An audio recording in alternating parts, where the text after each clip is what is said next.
လာပါအခုဟိုတလောကလေရောင်းပေးမယ်ဆိုတဲ့အိုးတွေကတော့အကုန်ရှင်းသွားပြီပေါ့နော်ဒါဒုတိယအတုပ်ဒီဒုတိယအတုပ်ထဲမှာကျွန်တော်ဘာတွေပါမလဲဆိုရင်35 ampere 45 ampere 65 နောက်ပြီးတော့70 90 ampere တွေပေါ့နော်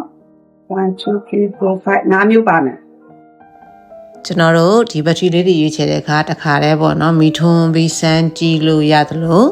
ပန်ငါသုံးကြည့်လို့ရပါတယ်ခင်ဗျာစိတ်ကြိုက်ရွေးချယ်ဝယ်ယူနိုင်ပါတယ်ဈေးနှုန်းကတော့ကျွန်တော်တို့40ဦးဆိုရင်4000 45ဦးဆိုရင်4000ခွဲပေါ့နော်စသဖြင့်အတီးတီးရှိပါတယ်ခင်ဗျာဒါကဒုတိယအတုပ်ဖြစ်တဲ့အတွက်တချို့ site လေးတွေကလည်းနေတယ်ပေါ့နော်နေတယ်ဆိုတော့အကြိမ်လိုအပ်တယ်ဆိုရင်တော့